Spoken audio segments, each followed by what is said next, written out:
My name is Amelia Hart. I'm 32 years old, and I live in Seattle. The morning before Thanksgiving, my phone buzzed while I was still standing by the kitchen window, coffee half cold in my hand. It was from my father. Just 8 words glowed on the screen. Thanksgiving's full, maybe next year. No emojis, no explanation. I stared at them long enough for the coffee to lose its steam completely. The words looked harmless at first glance, practical even, but behind them was the same familiar chill that had followed me my whole life. I typed back, "No worries," and pressed send. 2 words, perfectly polite, perfectly neutral. The kind of reply that hides 1,000 unspoken ones. My thumb hovered over the screen a second longer, as if waiting for another message, something like "we'll try to squeeze you in," or "maybe drop by later," but nothing came. The silence that followed was louder than any argument we'd ever had. Outside, the city was already dressing itself in holiday rhythm car horns, softened by drizzle, shop windows crowded with cinnamon pies and paper turkeys. Every corner smelled of roasted chestnuts and expectation. And yet, in my apartment, there was only the hum of the refrigerator and the weight of an empty chair. I could almost hear the laughter that would soon rise from my parents' house in Portland, the scrape of serving spoons, the glasses clinking when my sister, Lena, walked in with her husband and their twin boys. The perfect family tableau. My parents at the head of the table, my mother's voice saying, "So thankful for all of us being together." All of them except me. I didn't cry. I didn't even sigh.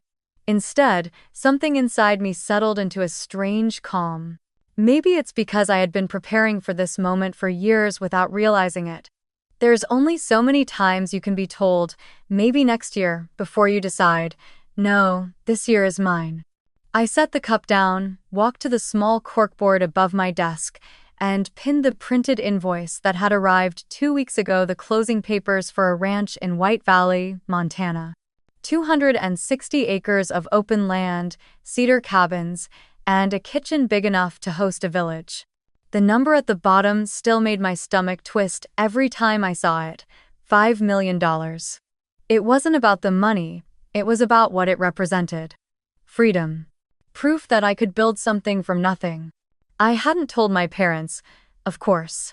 To them, I was still the too busy daughter, always chasing projects, never home long enough to fit into their picture.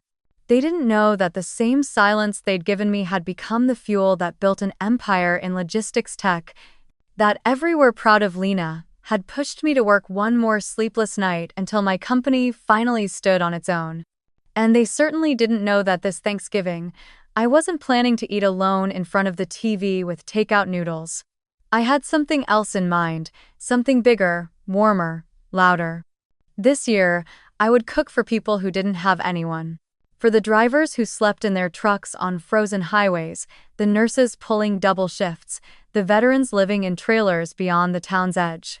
I would open the ranch gates wide and let anyone who needed a place to belong walk through. 200 seats, 200 plates, 200 chances to turn loneliness into light. Maybe it was foolish, maybe even impulsive, but I'd spent too many holidays watching from the outside. I wanted to know what it felt like to create my own table instead of begging for a chair at someone else's. I pictured it already. The long wooden tables under strings of golden lights, the smell of roasted turkey drifting into the snowy air, strangers clinking mugs of cider like old friends. No rehearsed prayers, no polite small talk about careers or mortgages, just people, grateful simply to have a warm meal and to be seen. That image burned bright enough to melt the heaviness sitting in my chest. For the first time, the idea of being excluded didn't hurt. It felt like permission. Permission to rewrite the script. So I texted my assistant a short message. "Call the sheriff's office in White Valley. Ask about local shelters or anyone who needs a meal tomorrow." Then another, "Find 10 more ovens. Overnight delivery if needed." The replies came within minutes. The plan was already in motion. The ache that had filled me all morning shifted into focus, into purpose. Maybe that was what Thanksgiving was meant to be all along, not about who invited you, but about who you decided to feed. I looked back at my father's message one last time before turning off the phone. Thanksgiving's full. Maybe he was right, their table was full. But mine? Mine was just beginning to be set. Have you ever been told, gently but firmly, that there's no room for you? That maybe next year, maybe another time, maybe somewhere else? If you have, tell me in the comments where you're listening from. Because tonight, in the middle of all these full tables, I need to know I'm not the only one who decided to build her own. When I think back, it's almost funny how every memory of Thanksgiving in our house revolved around one thing: the table. The Hart family table was the centerpiece of every photograph, every celebration, every illusion of unity we tried to preserve. But what those photos never showed was that behind the laughter and the polished silverware, there was always a smaller, foldable table in the corner, and that's where I sat Saturday. My chair was never quite steady, one leg shorter than the rest, covered with a leftover tablecloth that didn't match the rest of the room. At the time, I told myself it was fine. After all, the real table was crowded with adults, with Lena at the head of every conversation, and I was just the quiet one who didn't mind helping out in the kitchen. I learned early that in our family, attention was a scarce resource, and it always flowed in one direction toward my sister. Lena, the golden child. She was sunshine bottled into human form, at least in my parents' eyes. Straight A's, debate captain, homecoming queen. Every Thanksgiving, when my father carved the turkey, he'd raise his glass and say something like, "We're so thankful for how hard Lena works, for the bright future ahead of her." Everyone would clap, my mother's eyes glistening with pride, and someone would inevitably ask Lena about her college plans or her law internships.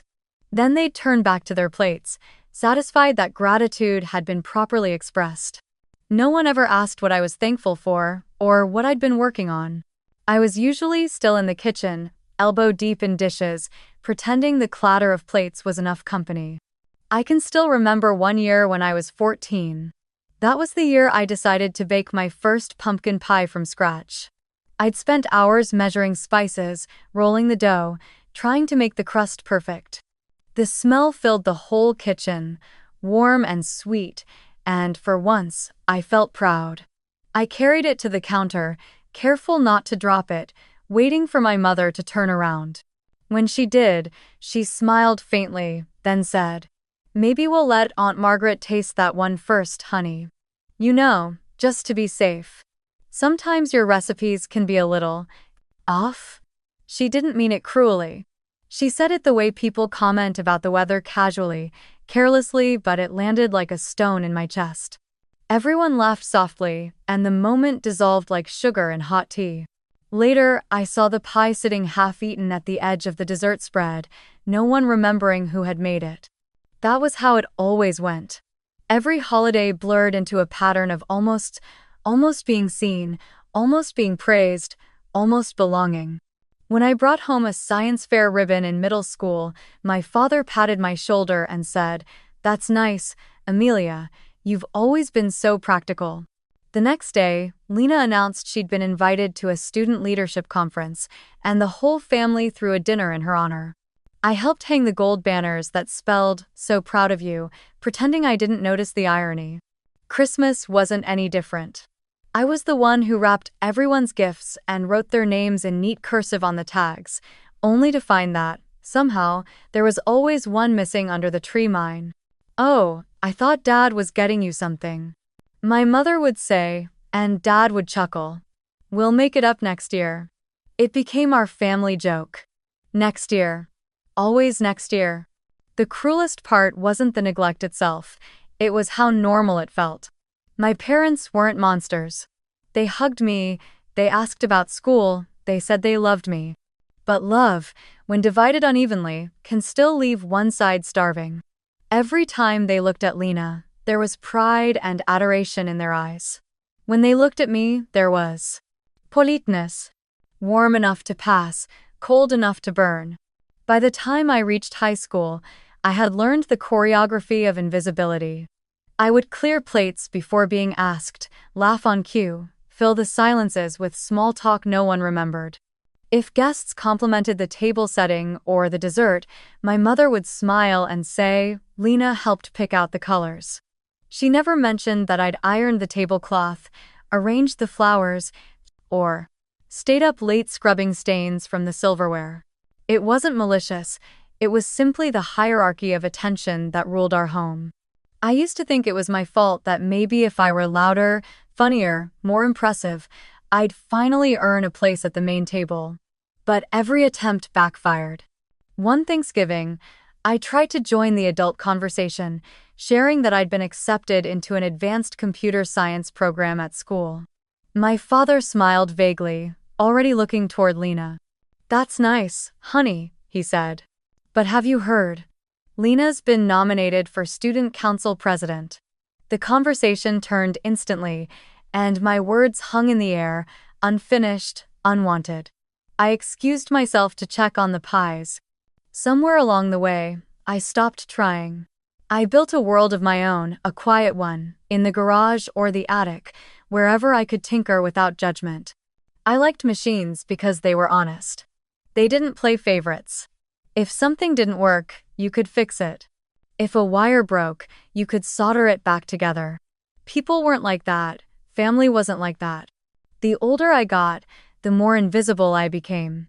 When Lena graduated from college, there was a banner across the front porch, a catered dinner, a slideshow of childhood photos set to sentimental music. When I graduated, my mother posted a single picture on Facebook, a blurry snapshot with the caption, "So proud of both my girls." I remember staring at that word both, wondering why it still felt like a consolation prize. Looking back now, I realize those years weren't just filled with neglect, they were rehearsals. Every forgotten pie, every empty seat, every maybe next year, was teaching me something. How to survive without applause. How to build quietly. How to turn pain into fuel. That's why, when my father's message came that morning, "Thanksgiving's full, maybe next year," I didn't crumble. I'd been preparing for that sentence my entire life. It was just the latest verse in a story I already knew by heart. What they didn't know was that while they'd spent years deciding who deserved a seat, I had spent those same years learning how to build my own table. And this time, no one was going to push me to the corner. When I was 17, I thought I had finally done something that would make them proud. It was springtime, the air still cold enough to bite, and I remember running home from the mailbox with the envelope pressed to my chest. The logo on it was unmistakable Stanford University, the kind of name that silences rooms. My hands were shaking so badly I nearly tore the letter in half as I opened it. "Congratulations, you've been awarded a full scholarship." I reread the words again and again, not out of disbelief but because I wanted to memorize the feeling, the heartbeat of being seen, even if it was just by a piece of paper. For a few minutes, I let myself imagine the scene that would follow. My parents beaming, my father calling relatives to brag, my mother maybe even crying a little, saying she always knew I could do it. I walked into the living room, letter trembling in my hands, ready to hand them my proof that I was worth noticing. My father was in his recliner, reading the evening paper, and my mother was folding napkins for yet another dinner Lena was hosting for her debate friends. I stood there for a moment, waiting for someone to look up. "Dad," I said finally. "I got in. Full scholarship. Stanford." I waited for the sound, the gasp, the applause, the words every child waits their whole life to hear. "I'm proud of you." Instead, my father lowered the paper halfway and frowned slightly, as if I had interrupted a thought. "Stanford? That's in California, isn't it?" he said, not unkindly but distant. "That's so far away, Amelia. Are you sure you want to go that far? It's expensive to live out there, even with a scholarship. Maybe you should look at something closer, like Portland State. Lena's already planning to stay nearby. It'll be easier for family." The word family stung more than I could bear.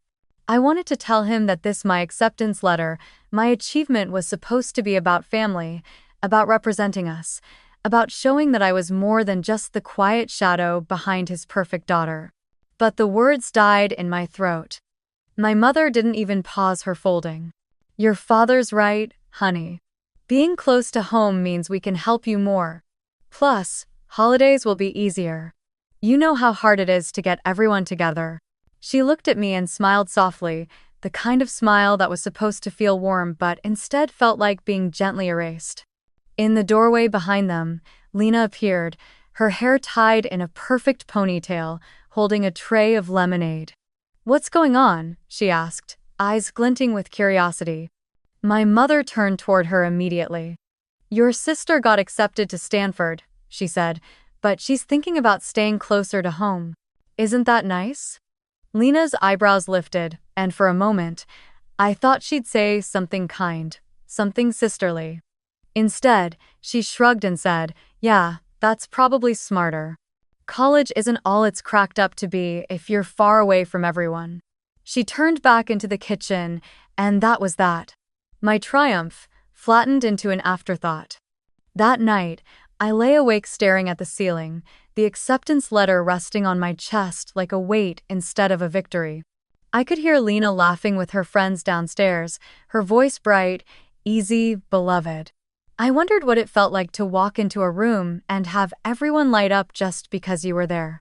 I'd never known that feeling. All I'd ever known was working twice as hard for half the applause, and even then, sometimes not even that. The next morning, I folded the letter carefully, slipped it into an envelope, and tucked it inside my desk drawer.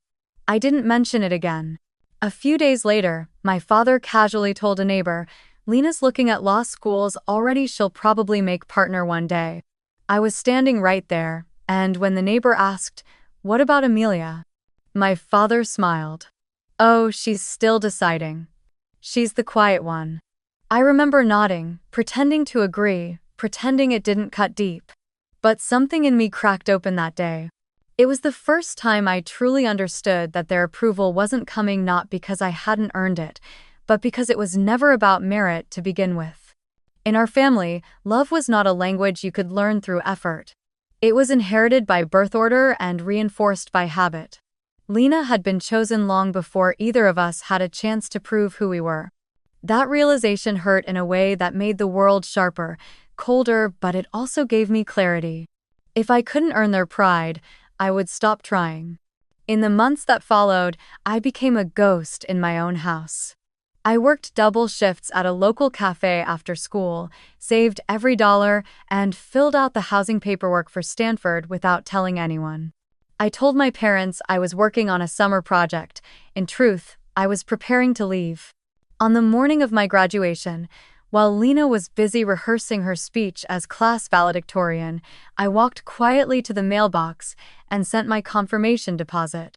It felt like signing a treaty with myself, an agreement that from now on, I would no longer beg for space at their table. I would build something of my own, no matter how long it took. When I left for California that August, no one came to see me off. My father said he had a client meeting, and my mother hugged me quickly at the door, whispering, "Don't forget to call, okay?" Lena didn't even wake up. I carried my suitcase down the front steps alone, the morning air still heavy with mist.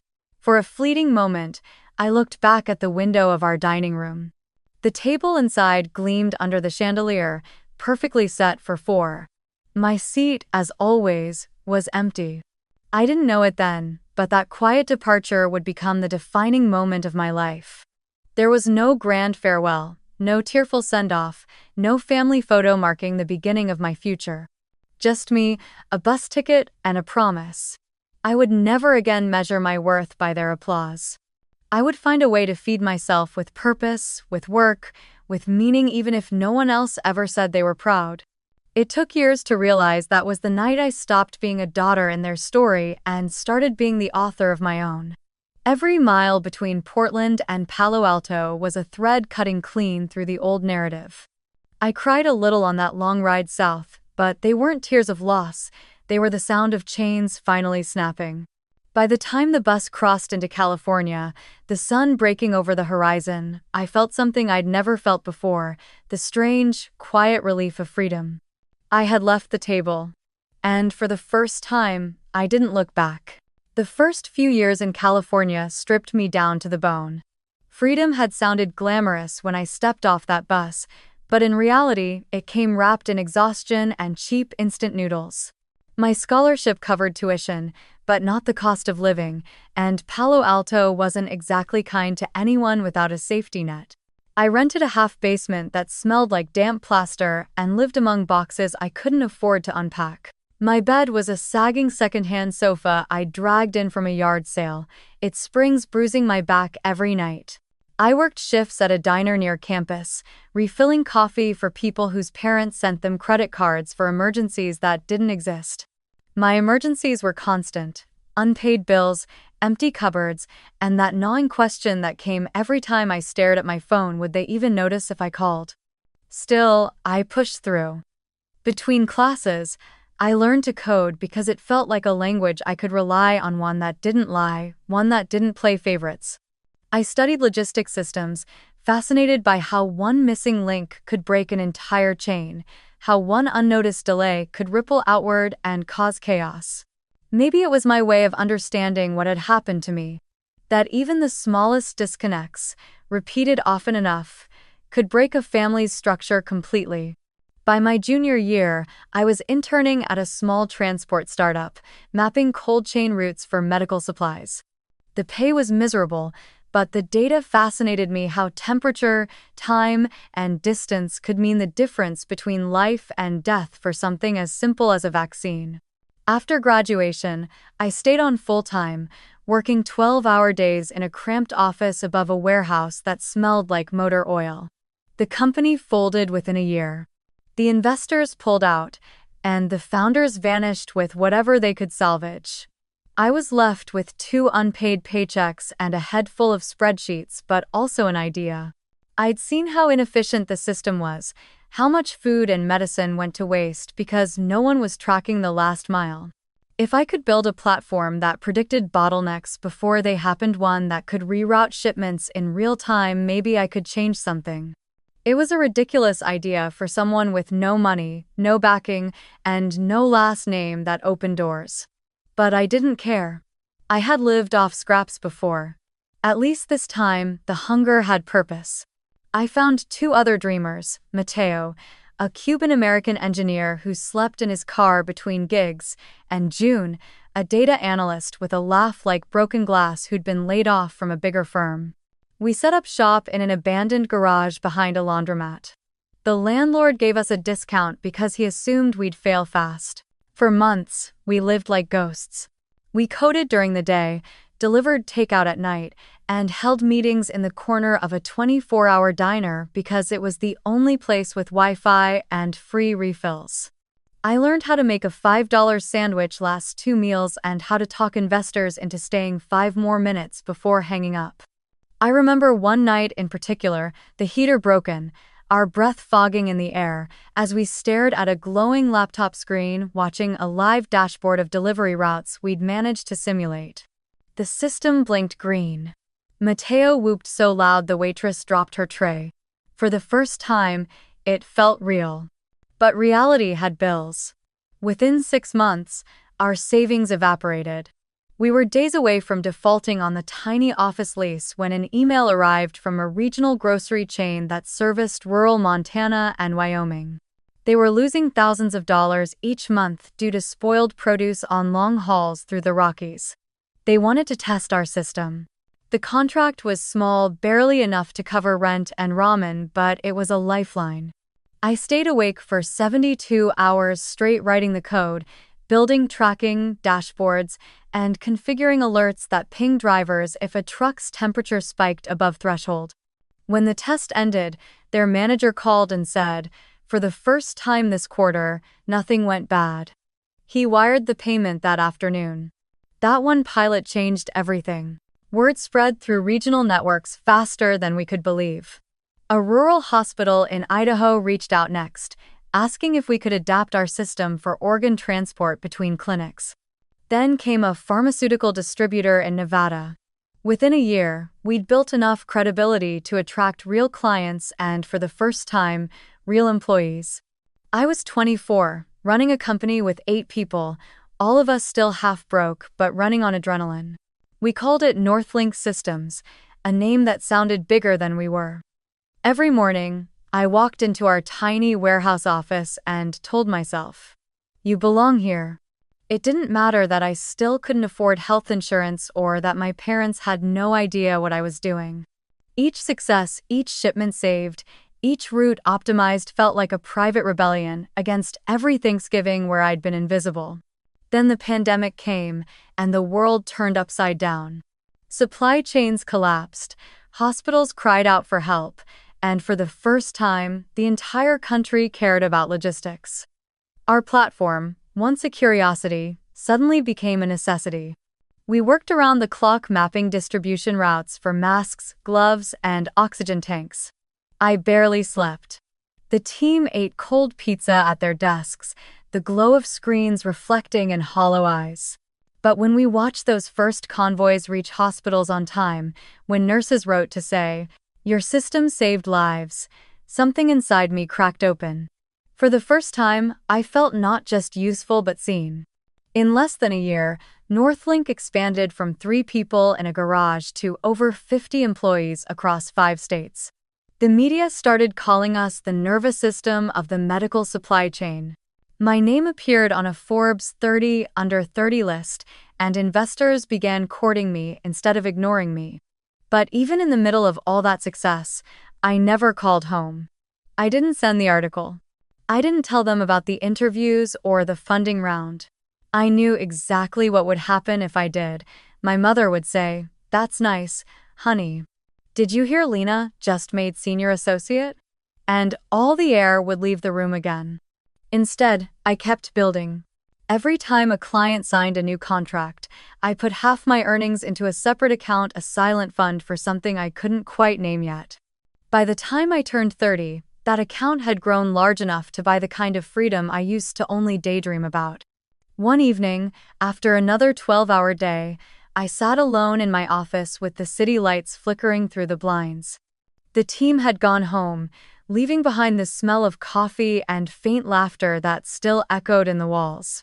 I pulled up the company dashboard, watching the blinking lines of trucks across the map, hundreds of routes, all moving, all connected. It looked like veins pulsing with life. For a moment, I thought of my family again, of the cold dinners and empty chairs, of the way silence used to fill every corner of that house. And I realized something. I had built a network out of what they'd broken. They gave me distance, and I turned it into reach. A few weeks later, when the acquisition offer came from a Fortune 500 logistics firm, $120 million, I didn't celebrate with champagne or fancy dinners. I simply closed my laptop, exhaled, and drove to the edge of the city where the skyline faded into farmland.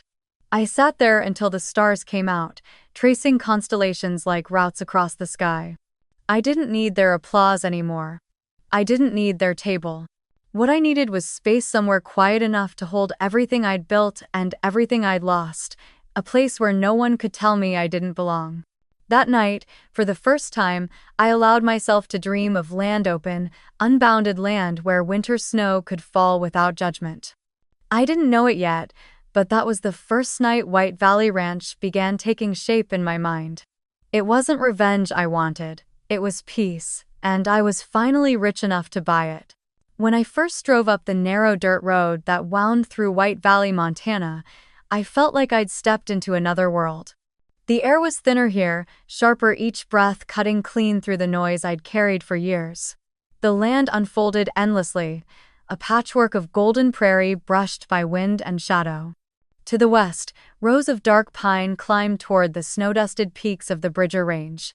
The sky looked too big to belong to anyone, the kind of sky that made you realize how small and temporary everything else was. The ranch sat in the hollow of a valley where the morning fog gathered like silk. The house itself was a sprawling cedar-clad structure, its wide windows facing east to catch the sunrise. It had been abandoned for years when I bought it, dust thick enough to write your name in, shutters hanging crooked, the smell of wood smoke still faintly trapped in the walls.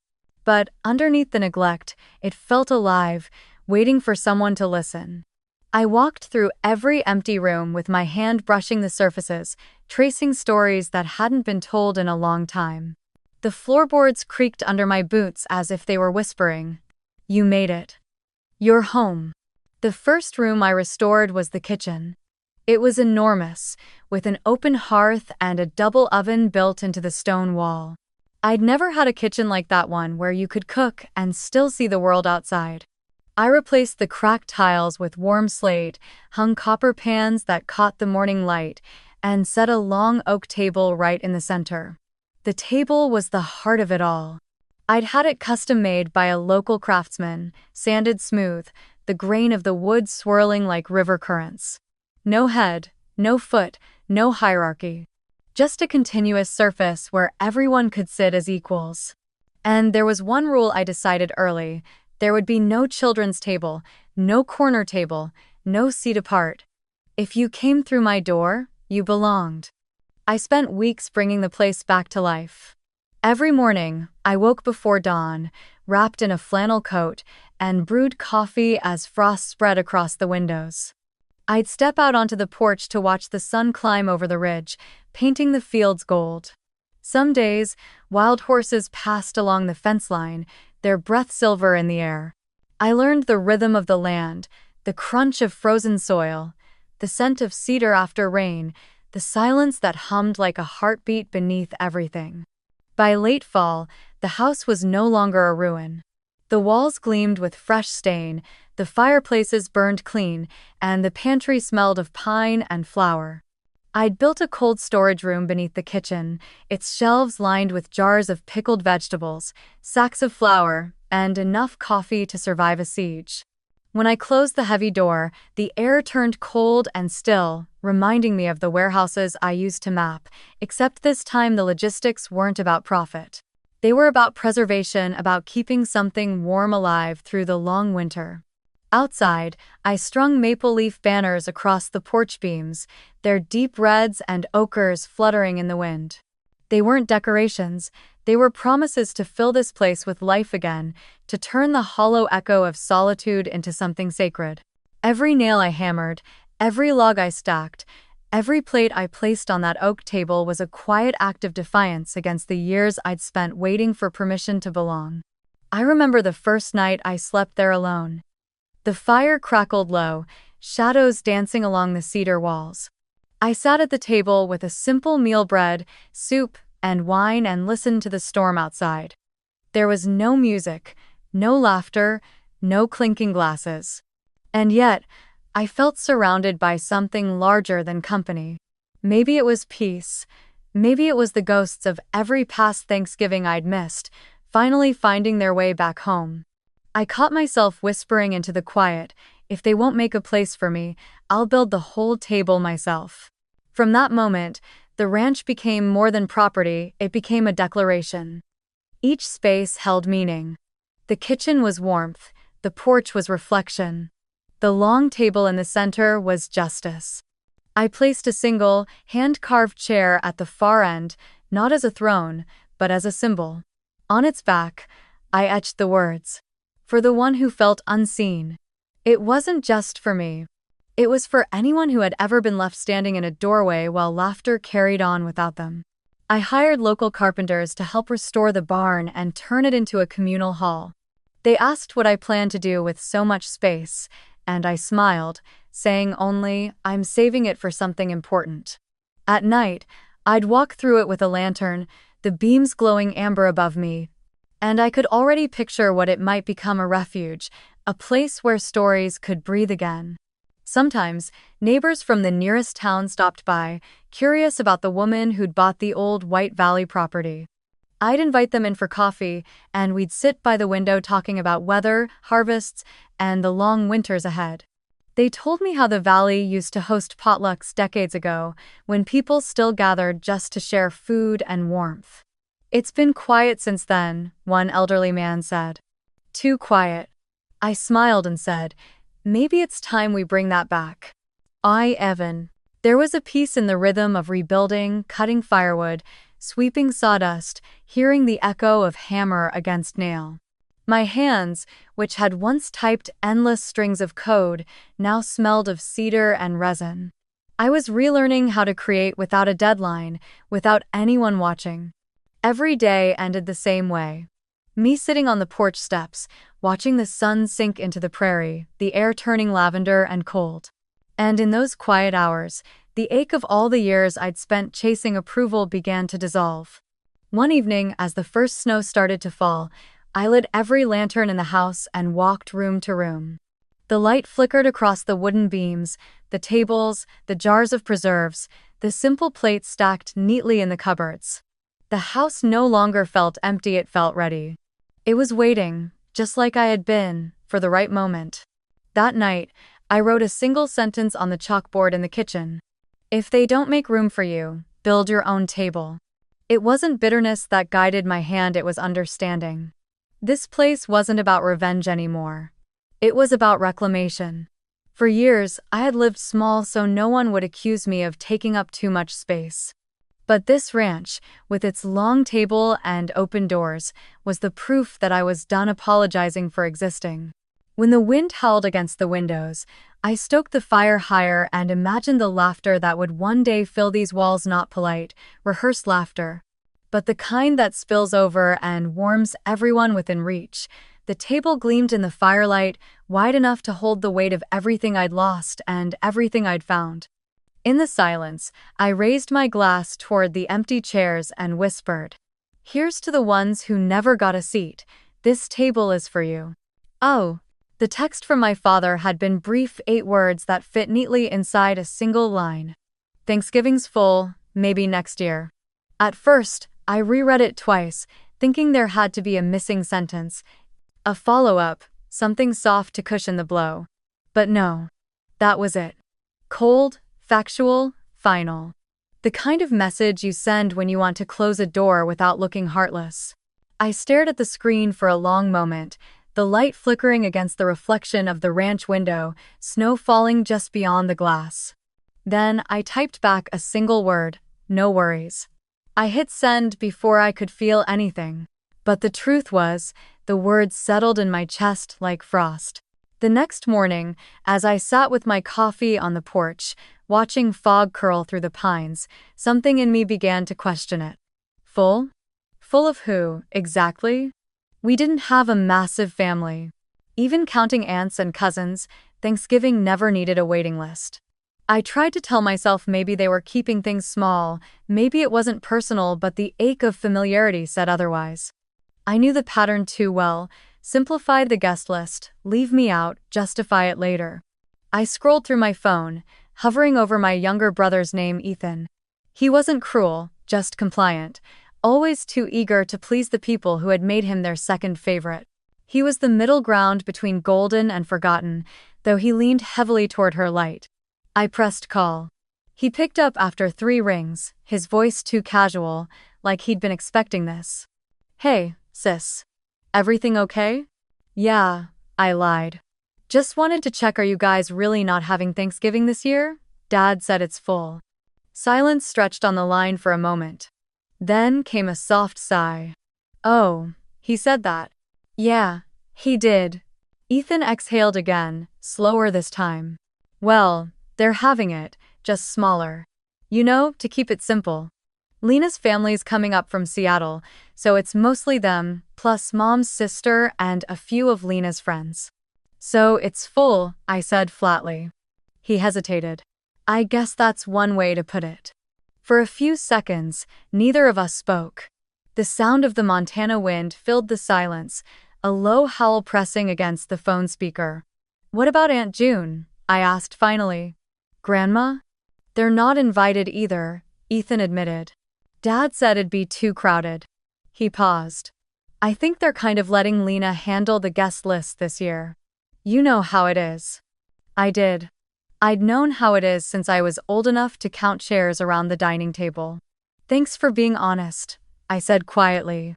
"And don't worry, I won't make it awkward." "Amelia," he started, but I ended the call. I didn't want pity, not even from him. I sat there for a long time, staring at the snow-covered hills beyond the fence line. The sky was pale gray, the kind that looked almost white until the sun broke through. It reminded me of all the Thanksgivings past me at the foldable table in the corner, the overflow seat, while my sister carved the turkey under the glow of chandeliers and everyone toasted to her latest success. That ache had once hollowed me out, but now, in this vast, quiet land, the pain didn't echo, it transformed. I realized something in that stillness. I didn't need to fight for a seat anymore. I owned the table. I pulled out my notebook and flipped to a blank page. At the top, I wrote one line: Thanksgiving at White Valley Ranch Open Table. Then, underneath, in smaller letters, goal: feed 200 people. Not guests, not family, people. Anyone who needed warmth, food, or a reminder that they still mattered. I would fill this valley with laughter and clinking plates, with music and gratitude. I would give them the Thanksgiving I never had, the kind that saw everyone. Within hours, I was on the phone. The first call went to Sheriff Collins, the local officer who'd helped me once when my fence collapsed during a storm. Sheriff, I'm hosting an open dinner at my ranch this Thanksgiving. For anyone who doesn't have a place to go, I'll cover everything: food, transport, staff, supplies. There was a pause before he said, "You're serious?" Completely. His voice softened. I know more people who'd need that than you can imagine. I'll spread the word. Rid. Next, I called the community church in town. Pastor Ruth answered, her voice warm and worn like old leather. When I told her my plan, she went silent, and for a moment I thought she was about to tell me it was impossible. But then she laughed softly. Bless your heart, child. I've been praying for something like this. I'll announce it this Sunday. After that came the food bank, the veterans chapter, the local hospital, and even the small radio station that broadcasted through the valley. I told each of them the same thing. If you know anyone at all who needs a meal, send them here, no questions. No judgment. Just bring them. The responses were immediate and overwhelming. The hospital director offered to donate surplus produce. The food bank said they'd send volunteers. Even the truck stop diner on Route 89 called back, saying a few drivers wanted to lend their hands to set up tables. That night, I sat at my oak table with the phone still buzzing beside me, a spiral of excitement and fear twisting in my chest. The snow had thickened outside, blanketing the valley in silence. I could almost hear my father's voice from years ago, telling me to keep things small, to not make a scene. But this wasn't a scene. It was a statement. If they wanted small, I would build grand. If they wanted exclusion, I would build inclusion. And if their table was full, then mine would have room for everyone else. As I blew out the candle that night, a strange peace settled over me, not the kind born of forgiveness, but of clarity. I wasn't waiting for them anymore. I was done measuring my worth against their empty chairs. This year, Thanksgiving wouldn't be about being left out. It would be about letting everyone else in. The next morning, I woke before sunrise to the kind of silence that only exists in the Montana highlands, a stillness so pure it makes you afraid to breathe too loudly. The snow had stopped during the night, leaving the world outside the ranch blanketed in untouched white. But inside, the day was already stirring. My plan was no longer an idea scribbled in a notebook. It was happening, and it was happening now. By 6 a.m., the kitchen lights blazed like the heart of a ship. The sound of pots clanging, knives slicing, and laughter bouncing off the cedar walls filled the air. I'd expected maybe a handful of volunteers, but by dawn, more than 20 people had arrived. There was Margaret, the retired chef from Bozeman who used to cater mountain weddings, now rolling out pie crusts with a steady hand. Tom, a local rancher whose cattle grazed 2 valleys over, came with his teenage sons and a pickup truck full of firewood and potatoes. Elena, a nursing student, showed up straight from her night shift, still in scrubs, her hair tied up, eyes tired but glowing. "Couldn't miss this," she said simply as she grabbed an apron. We divided the work like an orchestra tuning before a symphony. Margaret and I took charge of the main courses, 8 turkeys, each stuffed with herbs, garlic, and lemon. trussed neatly and slid into the double ovens that filled the kitchen with the scent of rosemary and butter. The ovens roared softly like warm beasts awakening. On the long counter, we peeled and mashed 60 pounds of potatoes, their steam clouding the windows. Someone whisked gravy in a giant copper pot, while a group of high school students tackled the green bean casseroles and cranberry relish, laughing every time something spilled. I heard someone say, "This feels like home," and I almost had to step away for a second. The cold storage room, which I had stocked weeks earlier, turned into a command center of generosity. Donations began arriving faster than I'd imagined. Crates of carrots, bags of onions, sacks of flour, and even extra turkeys from a nearby farm. The door swung open constantly as volunteers carried boxes in and out, stamping snow off their boots. The local bakery dropped off dozens of loaves of bread, still warm, and a truck driver from Billings arrived with a cooler full of fresh milk, saying, "Figured someone might need it more than me this week." I stood there in the middle of it, all the chaos, the heat, the scent of cinnamon and roasted herbs, and realized how strange it felt to finally be part of a family, even if this one had been built entirely from strangers. By noon, we had 40 pumpkin pies lined up along the counter like orange suns, their golden crusts flaking under the touch of air. In the corner, 2 volunteers simmered apple cider with cloves and cinnamon sticks, the aroma swirling through every doorway. The ranch, once quiet and solemn, had become alive, every room pulsing with motion and laughter. I made sure the kitchen stayed open to everyone. No doors closed, no curtains drawn. From the great hall, you could see the volunteers cooking, their hands moving quickly, sleeves rolled up, faces flushed from the heat. I wanted it that way. I wanted everyone who came later to see the people who made the meal, to understand that the warmth on their plate came from hands and hearts, not charity. In the grand hall, I began setting up the dining space. The long oak table, sanded and polished, stretched across the room like a wooden river. It could seat 100, but I ordered 2 more tables to be brought in from the barn, forming one continuous stretch of connected surfaces. No separation. No smaller tables tucked away. I had learned enough from my own life to know how painful it felt to be placed somewhere else. Here, everyone would sit shoulder to shoulder. We laid out table runners made of burlap and dried maple leaves. Down the center, I arranged glass lanterns with flickering candles and small pumpkins donated by a nearby farm. The walls were draped with handmade garlands, red, amber, and gold leaves strung together with twine by children from the local school. Near the fireplace, I placed a large wooden board with the words, "What are you grateful for?" burned into its surface. I left a basket of paper slips and pencils beneath it so guests could write something, anything, and pin it up. On a smaller table near the entryway, I arranged gifts boxes of wool socks, knitted hats, scarves, and gloves collected from neighbors. Each item was tied with a simple tag that read, "Take one. Winter's better when we're warm together."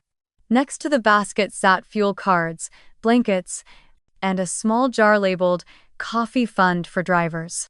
People kept adding to it, slipping bills inside quietly when they thought no one was looking. Music began to fill the hall. Eli, a local guitarist, had brought his fiddle-playing daughter. They tuned softly at first, then began playing an old country hymn that melted into something lighter, a melody that wrapped itself around the clinking dishes and low hum of conversation. The sound of the fiddle climbed and dipped, echoing like laughter carried by the wind. Children, who had come with their parents from town, sat on the rug near the fire coloring maple leaves cut from paper, their crayons rolling across the floor. And then came the symbol that mattered most. Right beside the fireplace where the warmth reached everyone, I placed a single chair. It wasn't fancy, just an old wooden armchair I'd found in the barn, cleaned and sanded smooth. Across the back, I'd carved a phrase with my own hand, "For the one who felt unseen." I didn't explain it to anyone, but the volunteers seemed to understand. They glanced at it, nodded quietly, and left it empty. It stood there as a reminder that there was always a place here for those who had none. As the day wore on, the ranch transformed into something almost cinematic. Outside, the snow kept falling, soft and steady, blanketing the fence posts, the pine trees, and the long drive leading up to the porch. Inside, the fire blazed high, and every surface glowed with the amber of candlelight and roasting turkey. People moved around each other gracefully, carrying trays, pouring cider, adjusting decorations. The energy was contagious, a kind of quiet joy born from doing something good together. Around 3 in the afternoon, I stepped outside to catch my breath. The air was cold enough to sting, but I didn't mind. From the porch, I could see smoke curling from the chimneys, the windows glowing gold against the gray sky. The snow crunched under my boots as I looked out across the valley. For the first time in years, I didn't feel alone on Thanksgiving. I felt grounded, tethered to something bigger than hurt. When I went back inside, Margaret was standing by the oven, wiping her brow. "Everything's almost ready," she said. "You'd better change soon, you look like you've been running a marathon." I laughed. "It feels like one." In truth, I didn't care about appearances. My hair smelled of butter and smoke, and my sleeves were dusted with flour, but I'd never felt more myself. Around me, voices overlapped, people calling out instructions, laughter breaking through like bursts of sunlight. A boy of maybe 8 years old came up to me, holding a tiny slip of paper. "Can I pin this?" he asked, pointing to the gratitude board. "Of course," I said, kneeling to help him. He stuck it near the top, smoothing the paper with his small hand. In shaky handwriting, it read, "I'm thankful someone remembered me." I didn't say anything. I just smiled and stepped back, letting the warmth in my chest spread slowly outward until it hurt. By 5 p.m., the food was ready, the tables set, and the hall filled with light. The guests hadn't even arrived yet, but the ranch already felt alive, a living, breathing heart beating against the cold of winter. I stood near the doorway, the smell of sage and roasted turkey thick in the air, and whispered softly to myself. They said Thanksgiving was full. I guess they were right. It's full, just not the way they meant it. The moment made me laugh quietly, but my throat tightened all the same. For years, I had wanted to be seen, to be acknowledged. But standing there, surrounded by the noise of preparation, I realized something else. I didn't need their gaze anymore. The love I had been searching for wasn't locked in some unreachable table in Portland. It was right here, in the steam of mashed potatoes, in the hum of volunteers laughing over spilled gravy, in the soft chords of a fiddle echoing under the rafters. And as I watched everyone moving, working, giving, I thought, this is what family is supposed to feel like. By 5:30, the first headlights began snaking up the long drive, golden beams slicing through the falling snow. I stood by the front door, heart pounding, hands still smelling of rosemary and flour. The sky had already turned indigo, the air crisp enough to make every exhale shimmer white. Behind me, the long oak table stretched across the grand hall like a river of light, candles flickering, dishes steaming, laughter already rising from the volunteers who were still adjusting chairs and pouring cider. And then the door opened. The first guest was an older man in a worn army jacket, his beard graying, his steps slow but steady. He hesitated in the doorway, stamping snow off his boots, his eyes wide as if he'd stepped into something sacred. "Am I in the right place?" he asked softly. "You are," I said. "Welcome home." He blinked fast, swallowed, then nodded. Behind him came Maura, a young mother clutching a toddler wrapped in a blanket, 2 nurses still in scrubs, a trucker with wind-burned cheeks, a couple in their 70s holding hands, and a group of ranch hands who looked like they hadn't had a home-cooked meal in weeks. They kept coming, dozens of faces, some smiling shyly, some unsure if they truly belonged here. And each one, as they crossed the threshold, seemed to shed something heavy. By 6, the hall was full. 200 people.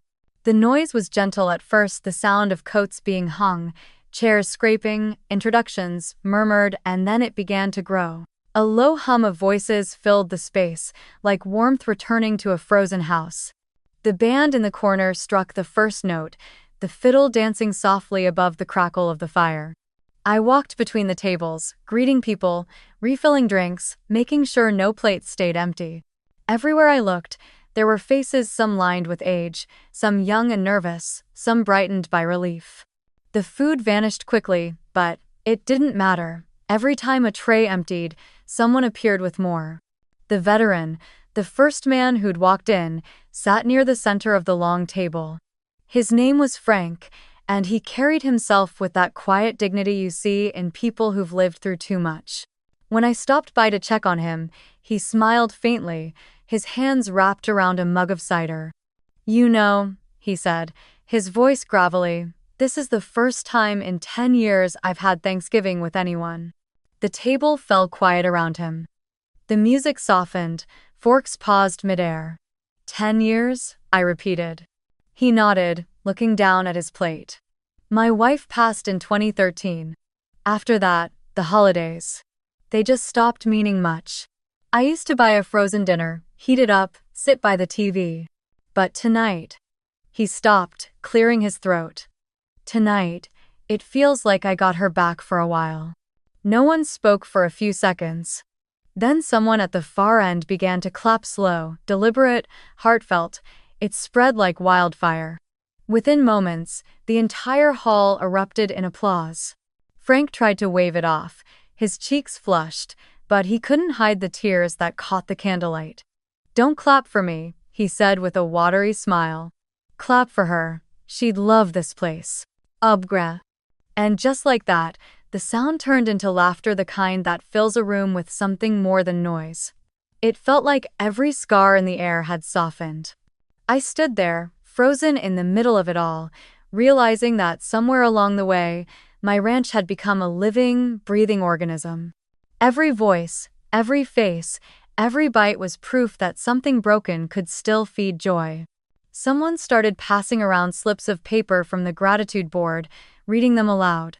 "I'm thankful for second chances. I'm thankful someone noticed me. I'm thankful I'm not eating alone this year." Each one drew murmurs, nods, and even a few tears. I caught Margaret wiping her eyes with her apron, muttering, "Don't mind me, it's just the onions." But everyone knew it wasn't the onions. As the night went on, the musicians shifted to livelier tunes, "Take Me Home," "Country Roads," followed by an old folk song about coming home for the holidays. People began to sing, hesitant at first, then louder, freer. A child climbed onto his chair and began clapping along. A nurse set down her plate to dance with a little girl in red mittens. 2 truck drivers tried harmonizing and failed so spectacularly that everyone burst out laughing. It wasn't elegant. It wasn't choreographed. But it was real. At one point, I slipped outside for air. The sound of music and laughter spilled out into the frozen night, echoing through the valley like a heartbeat. From the porch, I could see the glow of the windows, warm against the snow. Inside, silhouettes moved, people hugging, eating, singing. For years, I'd looked at houses like that and wondered what it felt like to belong inside. Now I knew. When I went back in, the hall had shifted again. Someone had pulled out their phone to take a group photo, the kind where everyone squeezes in awkwardly, some half laughing, others caught mid-bite. "Come on, everyone," Elena called.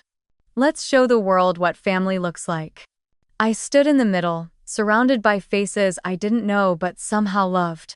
As the camera clicked, someone shouted, "Wait, one more." Then another. Soon, people were taking pictures of everything, the kids coloring by the fire, the veterans sharing pie, the long tables covered in empty plates and crumbs. Someone tagged the local church and the sheriff's office. Someone else tagged the radio station.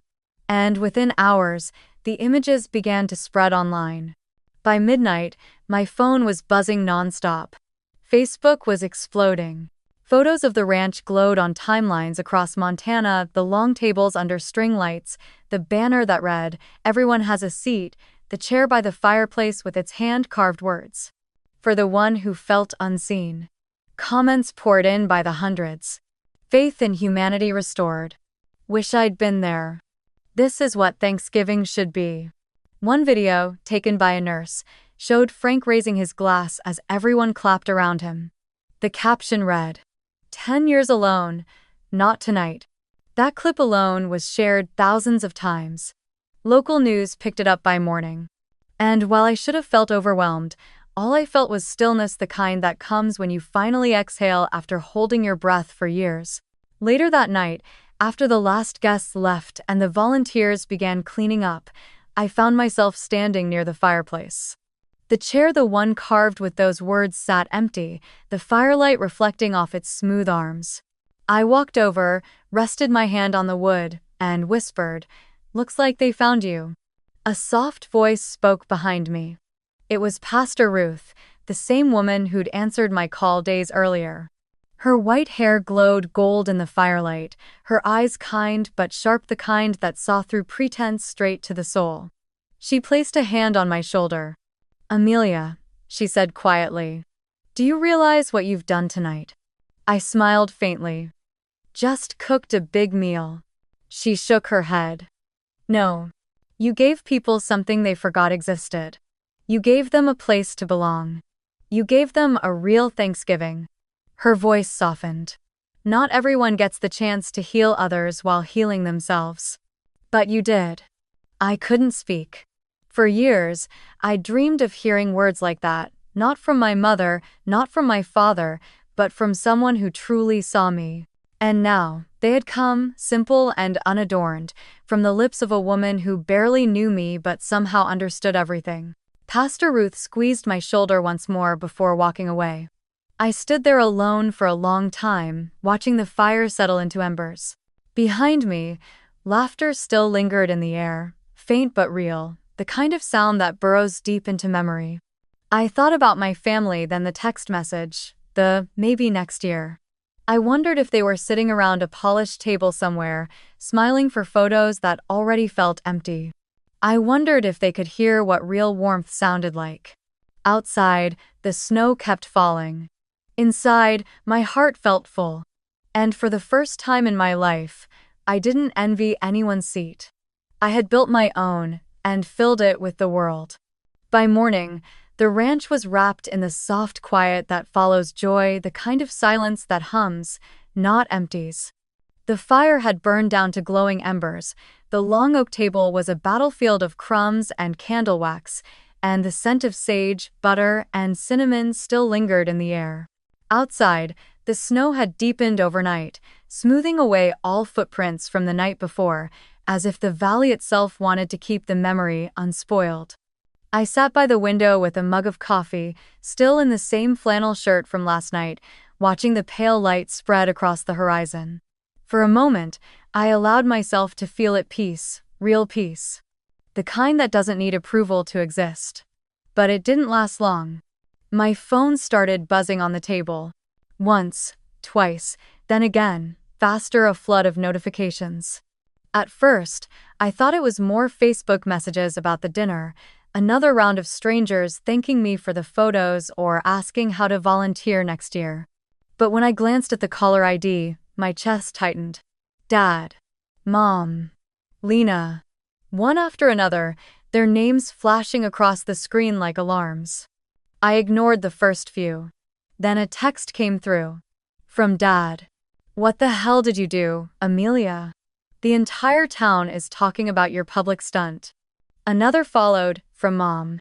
"You've embarrassed us. Everyone thinks you're attacking the family. Even Pastor mentioned it during service." Then Lena, sharp as a blade. "Wow. Couldn't just stay quiet, could you? You had to make it all about you as usual." I stared at the screen, the words swimming for a moment before settling into something strangely distant. It was almost funny, all those years I'd spent aching to be seen, and now that they finally noticed me, it was only because the whole world had. The phone rang again, Dad this time. I let it buzz once before answering, putting it on speaker as I set it on the table. His voice erupted immediately. "Amelia, do you realize what you've done? You made us look ridiculous. Everyone in town saw those photos, the papers, the church page, the local radio. They think we kicked you out. That we abandoned our own daughter. I sipped my coffee and looked out the window, the snow drifting lazily across the valley. Didn't you? I said softly. There was a sharp inhale on the line. That's not fair, Mom's voice cut in. We only wanted a simple Thanksgiving, just immediate family. You know how complicated things get. I interrupted before she could finish. Immediate family, I repeated. You mean Lena, her husband, her friends, and your church group. That's not small. That's selective. Dad's tone hardened. You're twisting this. You always do. We were trying to avoid stress this year. We thought you were busy anyway. We didn't know you'd feed 200 strangers, I said. No, you didn't. The silence that followed was thick enough to feel. I let it sit before I spoke again, my voice calm, level. You told me Thanksgiving was full, so I filled it. Mom's voice cracked, caught between guilt and irritation. You made it look like we're villains, Amelia. People think we're terrible parents. I smiled faintly, though no one could see it. Mom, I didn't say a word about you. Not one. People just saw kindness and drew their own comparisons. From the other end, Lena's voice suddenly broke through sharp, defensive. This is pathetic, Amelia. You've always had to turn everything into a performance. A ranch? 100 people? Who does that? It's desperate. And Tom. I leaned back, the chair creaking softly beneath me. No, Lena, I said evenly. It's Thanksgiving. You remember that holiday, right? The one about giving? Her scoff was audible. Don't play saint. You did this to show off. To make us look bad. Before I could reply, another voice joined the line, one I hadn't heard in years. Aunt June. Somehow, she'd been looped into the call, maybe by accident, maybe on purpose. Her tone was low but steady, each word landing with the kind of quiet force that makes everyone else stop talking. Enough, she said. You've spent years setting one child on a pedestal and pretending the other was fine being invisible. Now that the world finally saw her, you're angry because it wasn't on your terms. June, this isn't your place, Mom began, but Aunt June didn't let her finish. It became my place the moment you made the table smaller and smaller until half this family had nowhere to sit, she said. For years, I watched you tell Amelia to be grateful for scraps of attention while you threw banquets in Lena's honor. And now she's built her own table not just for herself, but for others, and you're upset because it makes your silence look loud. No one spoke. Even Lena, usually ready with a comeback, stayed quiet. The only sound was the faint crackle of the fire in my stove. Aunt June continued, her voice softening but never losing its edge. Do you know what I saw when those photos came up on my feed? I saw light, warmth, laughter. I saw people who had nothing come alive again. And I thought, finally, someone in this family remembered what Thanksgiving is supposed to mean. Dad exhaled, his voice trembling with restrained anger. You don't understand the pressure we're under, June. People talk. They talked long before this, she said sharply. They talked when you forgot to invite your own mother last Christmas. They talked when Amelia graduated and you left early to catch Lena's award dinner. You've spent your life managing appearances while she's been building substance. And now that substance is shining brighter than your decorum, you can't stand it. Her words hung in the air like smoke. For once, I didn't feel like the one defending myself. I just sat there, letting her truth do what mine never could cut through the noise. Finally, I said quietly, Dad, Mom, you told me Thanksgiving was full, and it was. It's just that this year, it was full of the right people. Dad tried to speak again, but his voice faltered. You made us look human, I offered. Flawed, maybe that's what we needed. Another long silence. Then the line went dead. I stared at the phone for a few seconds, waiting for the familiar ache of guilt to settle in that old instinct that used to make me apologize for existing. But it never came. Instead, I felt something close to peace. When I checked Facebook later that afternoon, the post had gone viral beyond anything I'd imagined. People were tagging the ranch in their stories, writing captions like, "If your house doesn't have space, Montana does. Thanksgiving done right." End of quote. Proof that family isn't blood, it's who shows up. Under one photo, someone had commented, "Her parents must be so proud." I didn't reply. Some stories didn't need correcting. The truth was already clear in the warmth of that one picture: the long table glowing in the firelight, the old veteran smiling, the carved chair by the hearth still empty but never lonely. For once, I didn't need to explain myself. The world had already understood. The calls stopped after that night. No more angry messages, no more half-hearted explanations. Just silence, wide and clean, like the snow that blanketed the valley the next morning. I let it stay that way. I had nothing left to defend. What was done had already spoken louder than any argument could. Within days, the aftermath of that dinner rippled far beyond Montana. My inbox filled with messages, hundreds of them. Truckers wrote to say they'd passed through the valley and never forgotten the smell of apple cider on the wind. Nurses sent photos of their teams wearing the scarves we'd handed out, with captions like, "Best Thanksgiving ever." One message came from a small town in Wyoming. "You inspired us. We're doing our own open dinner next year." Even the local paper ran a headline that made me laugh out loud. "When one door closed, she built a table." And then there were the gifts, not the kind wrapped in bows, but gestures that carried weight. The Veterans Association called to ask if they could co-host next year's event. "We'll bring the grill trucks," the director said. "You bring that spirit of yours." A neighboring farm offered to donate a steer, another promised fresh vegetables from their winter greenhouse. A group of students wrote that they wanted to volunteer every Thanksgiving break. It was as if that one night had unlocked something buried deep in people: the hunger to belong, to give, to be part of something good. I spent the following week cleaning up the ranch with the volunteers who still dropped by after work. The snow never let up, but no one complained. There was a strange joy in sweeping, mopping, stacking chairs, as if tidying up meant preserving the memory itself. Every time I picked up a candle or folded a linen, I could still hear the echoes: laughter, clinking plates, the soft murmur of voices saying thank you. But one evening, when the hall was finally quiet again, I sat at the head of the long oak table and realized something was still unfinished. Not anger, not anymore, just something left unsaid, a final thread hanging loose. I thought of my parents, of the years I'd spent shrinking at that kid's table, of the 1,000 unspoken words that had lived in my chest since I was 14. Maybe it was time to let them out. So the next weekend, I sent a simple text. "Dinner.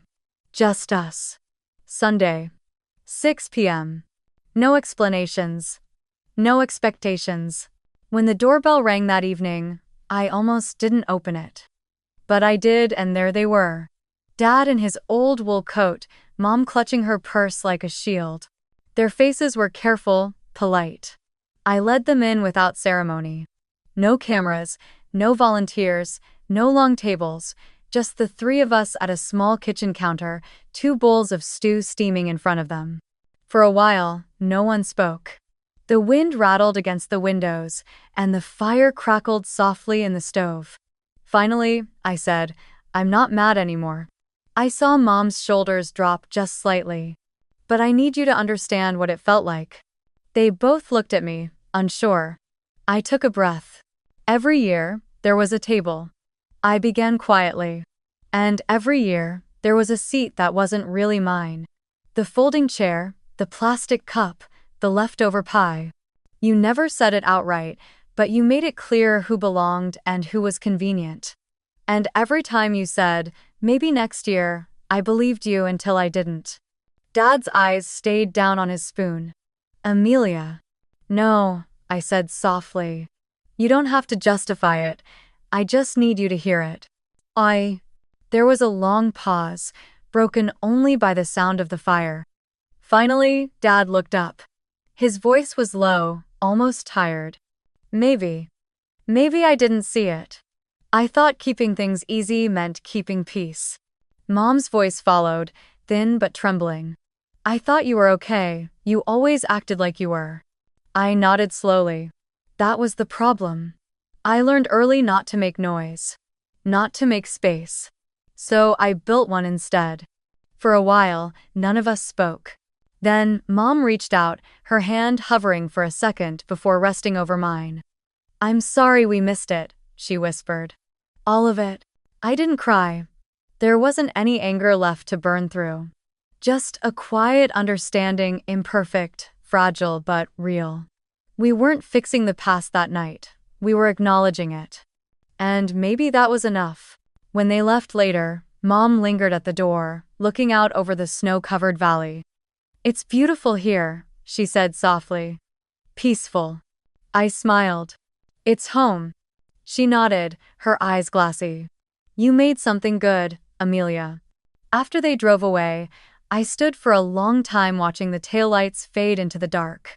The ranch fell silent again, but it wasn't the lonely kind of silence anymore. It was the kind that holds space, like a deep breath before the next beginning. The following week, I hung a new sign over the barn door. Thanksgiving at the ranch open table. It wasn't just a one-time act anymore. It was a promise. Every year, this place would open its doors to anyone who needed a seat, a meal, a reason to keep believing in warmth. Volunteers began messaging months in advance, asking for shifts. Local businesses pledged supplies. The sheriff's office offered to direct traffic for next year's crowd. What started as an act of quiet rebellion had turned into a tradition, one that belonged to everyone. And every year since, when the snow starts falling and the lights return to the valley, that same long oak table glows again with candlelight and laughter. People come from miles away, veterans, nurses, truckers, families who can't make ends meet, even neighbors who just want to share something true. No one asks who you are. No one cares who you're not.